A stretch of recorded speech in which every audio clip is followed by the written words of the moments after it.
Taste the Daily. Mega TV நேயர்களுக்கு வணக்கம். பெண்கள்.com நிகழ்ச்சியில் சுபகிரகம் பகுதியில் அனைவரையும் சந்திக்கிறதுல மிகவும் சந்தோஷம். இன்றைக்கி செவ்வாய்க்கிழமை ஒரு அழகான முருகன் திருத்தலத்தை பற்றி உங்களுக்கு எல்லாம் சொல்லலான்னு. இந்த திருத்தலம் எத்தனை பேருக்கு எனக்கு தெரியும் அப்படிங்கிறது தெரியல. எப்பொழுதுமே தெரிந்த ஆலயங்களை பற்றி பேசுவதை விட தெரியாத ஆலயங்களை பற்றி பேசுவது நல்லது இல்லையா? இப்போ ராமநாதபுரம் மாவட்டத்தில் இந்த ஆலயம் அமைந்திருக்கு. ஸோ அங்கே இருக்கிறவங்களுக்கே எத்தனை பேருக்கு தெரியும் அப்படிங்கிறது எனக்கு தெரியல. பெருவயல் அப்படிங்கிற ஊர் ராமநாதபுரம் மாவட்டத்தில். இந்த பெருவயல் கிராமத்தில் ஒரு அழகான முருகன் கோவில். அந்த முருகனுக்கு என்ன பெயர் அப்படின்னு பார்த்திங்கன்னா ரணபலி முருகன். என்னடா இது பேர் ரணபலி அப்படின்னு சொல்கிறமேனு? ஆமாங்க, இது ரணபலி. ரணம்னா உடம்பு ஃபுல்லாக புண்ணாறது. ஸோ ரணபலி முருகன். இது ஏன் இந்த பேர் வந்ததும் அப்படின்னு நான் சொல்கிறேன். வள்ளி தெய்வானை சமேதராக நம்ம எப்போவும் என்ன பார்ப்போம்னா, முருகன் இருப்பார், வள்ளி தெய்வானை இருப்பாங்க. ஆனால் ஒரு வேலில் முருகன் வள்ளி தெய்வானையோட முருகப்பெருமானே நான் வேல் ரூபத்தில் இருக்கேன், நான் கடலில் மிதந்து வருவேன், என்னை எடுத்து கோவில் கட்டு அப்படின்னு அந்த ஊரில் வாழ்ந்த, இது 300 ஆண்டுகளுக்கு முன்னால் நடந்தது. ஸோ இந்த ஆலயம் இருக்கக்கூடிய ஊர் பெருவயல் அப்படிங்கிற கிராமம், ராமநாதபுரம் மாவட்டம். மூலவர் சிவ சுப்பிரமணிய சுவாமி, அவர் தான் மூலவருக்கு திருநாமம் ரணபலி முருகன் அப்படின்னு சொல்கிறது. உற்சவர் வள்ளி தெய்வானையுடன் இருக்கக்கூடிய முருகப்பெருமான். இங்கே இருக்கக்கூடிய ஸ்தல விருட்சம் பார்த்திங்கன்னா மகிழ மரம். இங்கே இருக்கக்கூடிய தீர்த்தத்துக்கு பேர் சரவண பொய்கை அப்படின்னு பேர். திருச்செந்தூரில் நீங்கள் முருகனை போய் வணங்கினால் என்ன பலனோ அதே பலன் முருகனுக்கு இங்கு இந்த ஆலயம் இருக்குது. இது சூரபத்மனை அந்த வேலால் முருகன் சூரபத்மனை வென்ற வேல் அப்படிங்கிறதுனால அந்த வேல் ரொம்ப விசேஷம். இது கந்தசஷ்டியும் போது 6 நாட்களும், இந்த மாசி மாதத்திலேயும் மட்டும்தான் முருகனிடத்தில் அந்த வேலை சாற்றி வைத்திருப்பார்கள். ரொம்ப அழகான ஒரு திருத்தலம். ஸோ இந்த திருத்தலம் எப்படி கட்டப்பட்டது அப்படின்னு பார்த்திங்கன்னா, அப்போல்லாம் மன்னர்கள் வாழ்ந்த காலம் இல்லையா? இந்த ராமநாதபுரம் மன்னரினுடைய சமஸ்தானத்தில் இருந்த வைரவன் சேர்வை அப்படிங்கிறவரினுடைய கனவில் முருகன் சொல்கிறாரு, நான் நீ அந்த நவபாஷானம் இருக்கும் தேவிப்பட்டினம்ன்ற இடத்துல, இப்போவும் பார்த்திங்கன்னா தெரியும். ஸோ இந்த தேவிப்பட்டினம் நவபாஷானம் இருக்கும் இடத்தில் அங்கிருந்து அந்த முனைக்கு நீ போனேன்னா கருடன் வட்டமிடும். அந்த கருடன் வட்டமிடும் சமயத்தில் கடலில் எலுமிச்சம்பழம் மிதந்து வரும், மலர் மாலைகளும் இருக்கும். அதில் நீ போய் பார்த்தேன்னா ஒரு வேல் உனக்கு தென்படும்.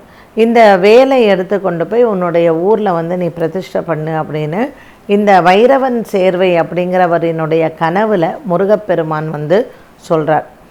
இதே அன்னைக்கே உத்திரகோசமங்கை கோவிலில் இருக்கக்கூடிய குருக்கள், அவர் பேர் ஆதிமங்களேஸ்வரர், அவருடைய கனவுலேயும் முருகப்பெருமான் இதே விஷயத்தை சொல்கிறார். மறுநாள் இவங்க 2 பேரும் சந்திச்சுக்கிறாங்க. இந்த வைரவன்ங்கிறவரும் அந்த ஆதிமங்களேஸ்வரர் குருக்களும் சேர்ந்து 2 பேருக்கும் அந்த கனவை ஒவ்வொருத்தர் இடத்துல சொல்கிறாங்க. 2 பேருக்கும் ஆச்சரியம். சரி, இன்னும் 2 பேரும் போய் ஊர் மக்கள்கிட்ட சொல்கிறாங்க. ஊர் மக்களும் என்ன பண்ணுறாங்க, எல்லாருமா திரண்டு போய் கடலில் பார்க்கும்பொழுது கருடன் வட்டமிடுது, அதே மாதிரி எலுமிச்சம்பழம் வருது, மலர் மாலைகள் வருது. ஸோ இவங்க 2 பேரும் கடலுக்குள்ளே போய் அந்த வேலை தேடுறாங்க. அந்த வேலை அவங்க தேடும் பொழுது இந்த 2 பேருக்கும் அந்த வேலை எடுக்கும் பொழுது உடம்பு முழுவதும் ரணமாக அவங்களுக்கு ரத்தமாக இருக்குது. அந்த வேல் குத்துது. அந்த வேல் ரொம்ப பெருசு. வேலை தேடும் பொழுது அவங்களுக்கு கடலுக்குள் உடம்பு அடிபட்டது.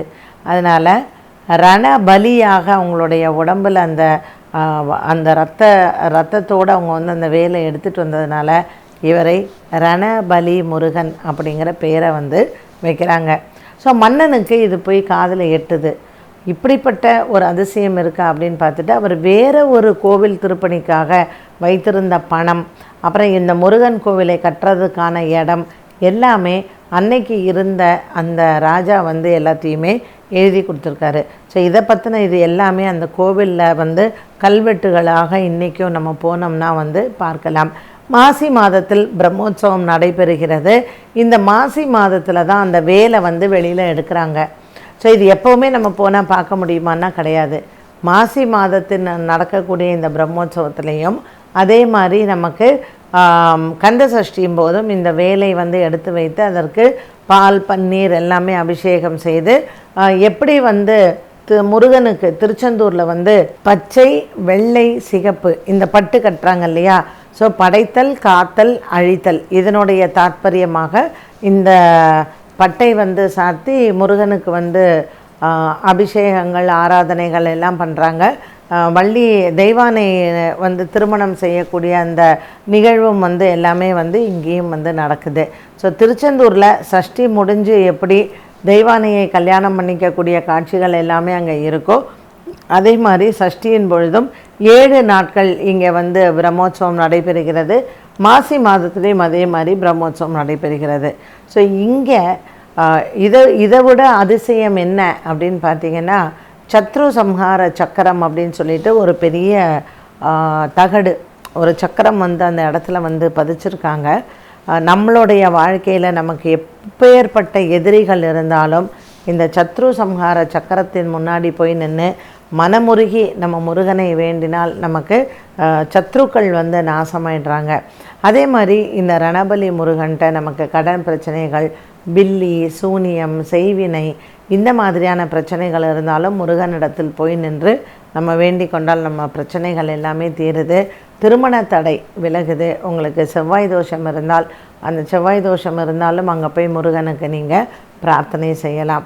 ஸோ கிருபானந்த வாரியார் இந்த ஆலயத்திற்கு வந்து இப்படிப்பட்ட ஒரு முருகனை வந்து நான் பார்த்ததே இல்லை அப்படின்னும் அவருடைய சொற்பொழிவில் வந்து சொல்லியிருக்கிறாரு.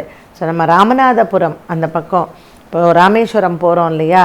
ஸோ தேவிப்பட்டினம், உத்திரகோசமங்கை இங்கெல்லாம் போகும்பொழுது பெருவயல் அப்படின்னு சொல்லக்கூடிய இந்த கிராமம். ஸோ இந்த கிராமம் எப்படின்னா நெற்களஞ்சியங்கள் வந்து நிறைய இருந்ததாம் ஒரு காலத்தில். அண்ட் நிறைய வயல் இருந்ததுனால இந்த ஊருக்கு பேர் பெருவயல் அப்படின்ற பேரும் வந்ததாம். இப்படிப்பட்ட ஒரு அழகான முருகன் ஆலயம் வந்து நிறைய பேருக்கு தெரியல. இப்போது நம்மளுடைய சோஷியல் மீடியாலாம் இருக்கிறதுனால ஓரளவுக்கு இந்த ஆலயத்தை பற்றின விவரங்கள் நிறைய பேருக்கு தெரிஞ்சிருக்கலாம். பட் இருந்தாலும் நம்மளுடைய இந்த பெண்கள்.com நிகழ்ச்சியில் நம்ம சுபகிரகத்தில் செவ்வாய்க்கிழமை தோறும் ஒரு ஆலயத்தை பற்றி பேசுவோம். கண்டிப்பாக நம்ம முருகப்பெருமானும் இந்த மாதத்தில் வந்து ஒரு சிறப்பு இருக்குது அப்படின்னா முருகப்பெருமானை வந்து கண்டிப்பாக சொல்லலாம். அதனால தான் இன்றைக்கி ஒரு முருகன் கோவிலை எடுத்து நம்ம இந்த சிறப்புகளை வந்து பேசுகிறோம். ஸோ இது வந்து எப்போது இந்த கோவில் கட்டினாங்க அப்படின்னு பார்த்திங்கன்னா 1714ஆம் ஆண்டு, ஒரு 300 வருஷத்துக்கு முன்னாடி இந்த ஆலயம் வந்து கட்டியிருக்கிறாங்க. இன்றைக்கும் அந்த சத்ரு சம்ஹார சக்கரம் ஸோ என்ன மாதிரியான ஒரு மனக்குறை இருந்தாலும் நமக்கு ஆஃபீஸில் பிரச்சனைகள் நிறைய எதிரிகள்லாம் இருக்காங்கன்னா இந்த சத்ரு சம்ஹார சக்கரத்தை போயிட்டு நம்ம பார்த்து வணங்கி வரலாம். திருச்செந்தூர்லேயும் சத்ரு சம்ஹார மூர்த்தி இருக்கார். செவ்வாய்க்கிழமை செவ்வாய் ஹோரையில் இந்த ஆலயத்திற்கு சென்று தீபம் ஏற்றுறது ரொம்ப நல்லது. ஸோ செவ்வாய்க்கிழமை செவ்வாய் ஹோரை எப்போ வரும்னா காலைல 6 to 7 வரும், நைட் வந்து 8 to 9 வரும். இந்த அந்த பக்கம் ராமநாதபுரம் பக்கம் நம்ம வந்து டூர் போகிறோம், ராமேஸ்வரம்லாம் போகிறோன்னா அவசியம் இந்த கோவிலுக்கு சென்று நம்மளும் வணங்கி வரலாம். ஸோ கோவிலுக்கு போகும்போது ஒரு நெய்யோ ஒரு எண்ணெயோ இந்த மாதிரியெல்லாம் எடுத்துகிட்டு போய் சுவாமிக்கு நம்ம விளக்கேற்றுறது அப்படிங்கிறது நம்ம செய்த பாவங்கள் எல்லாம் போகும். அண்டு புத்திரதோஷ நிவர்த்திக்கும் நம்ம கோயிலில் போய் பிரார்த்தனைகளை செய்யலாம். ஸோ இந்த ரணபலி முருகனுக்கு நீங்கள் என்ன பிரார்த்தனை பண்ணோன்னா பாலபிஷேகம் தான். பாலபிஷேகம் செய்து புது வஸ்திரம் சாத்தி நம்ம அர்ச்சனை பண்ணுறதா. ஸோ நீங்கள் அங்கே போயிட்டு வேண்டிட்டு வாங்க. நடந்ததுன்னா அப்புறம் போய் நீங்கள் சுவாமிக்கு அபிஷேகம் பண்ணுங்கள். பெருவயல் அப்படிங்கிற ஊர் ராமநாதபுரம் மாவட்டத்தில் இருக்கக்கூடிய ரணபலி முருகன் ஆலயம். இதை தான் இன்றைக்கி நம்ம வந்து ஒரு ரொம்ப மனசில் வந்து ரொம்ப சந்தோஷத்தோடு சொன்ன ஒரு விஷயம் அப்படின்னு கூட சொல்லலாம். என்ன நேயர்களே, இன்றைய பெண்கள்.com நிகழ்ச்சி அனைவருக்குமே பயனுள்ளதாக அமைந்திருக்கும். மீண்டும் சந்திக்கும் வரை நன்றி, வணக்கம். Taste the Daily.